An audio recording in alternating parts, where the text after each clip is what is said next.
Olá a todos, me chamo Paulo Maron, sou médico urologista e nesse vídeo vou mostrar para vocês, em termos práticos, a diferença do câncer de próstata de nível 1 para o nível 2, ou mais conhecido como Gleason 6 e Gleason 7. Antes de começar, é importante explicar um pouco sobre o que é a classificação de Gleason. Toda vez que a gente faz uma biópsia de próstata, a gente retira alguns pequenos pedacinhos, os fragmentos, e manda para uma análise de um médico patologista. Essa análise é feita com um microscópio, então o patologista vai olhar as células que têm muita semelhança com a célula normal da próstata e a partir daí ele classifica nos níveis de doença, que é a classificação de Gleason. Quanto mais diferente daquela célula normal estiver, maior o número do Gleason. Então, na maioria das vezes, quando a gente está falando de um Gleason 6, que hoje a gente conhece como ISUP1, a gente está falando de células que estão com aspecto até semelhantes às células normais da próstata, mas tem algumas diferenças, então o diagnóstico do adenocarcinoma de próstata pode ser dado. Nesse caso, a gente classifica a doença na maioria das vezes, quando a gente interpreta associando o valor do PSA, o exame de toque, a ressonância, entre outros, como uma doença de baixo risco. A doença de baixo risco é aquela em que a gente consegue um tratamento efetivo com baixas chances de recidiva.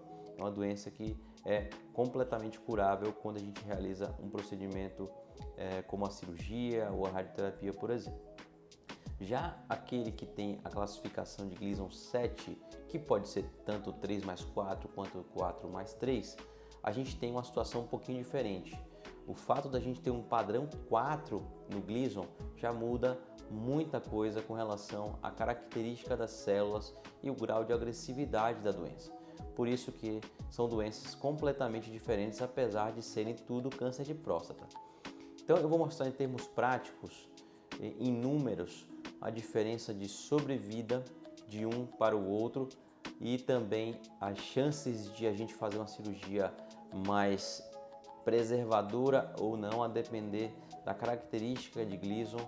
E claro, a gente sempre tem que levar em consideração outros aspectos, mas eu quero me ater aqui especificamente em um único detalhe, que é a classificação Gleason 6 para o 7 ou ISUP1 para o ISUP2 ou 3.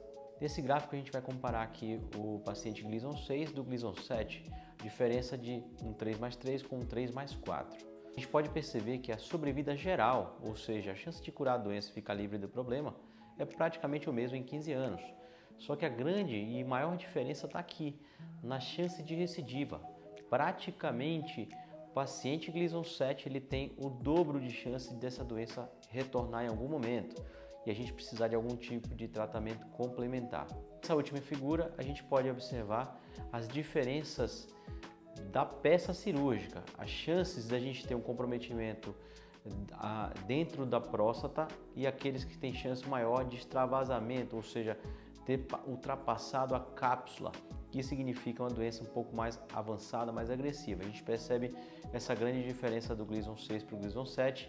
Além disso, a chance de comprometimento linfonodal, que são os primeiros órgãos, os linfonodos são os primeiros órgãos em que a doença se espalha, quando ela realmente se espalha. Então você percebe a diferença do Gleason 6 para o Gleason 7 e muitas vezes isso muda o tipo de cirurgia que a gente vai fazer.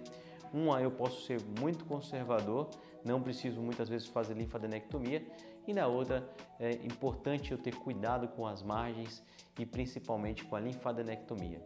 Bom pessoal, espero que tenha dado para vocês entenderem a real diferença prática de um paciente com as mesmas condições, tendo apenas uma mudança no Gleason. O paciente do Gleason 6, considerado um Gleason de baixo risco, para aquele Gleason 7, que é considerado uma doença de risco intermediário. Então a gente percebe aí nessa apresentação que é importante a gente entender sobre a doença que a gente está lidando, porque o câncer de próstata ele tem multifacetas, ele se apresenta de inúmeras formas e por isso é que você tem que entender que cada cirurgia é um tipo, cada tratamento vai ser proporcionado de maneira individualizada. E também O último recado é que não há nada que você possa fazer para ter uma doença Gleason 6 ou Gleason 7.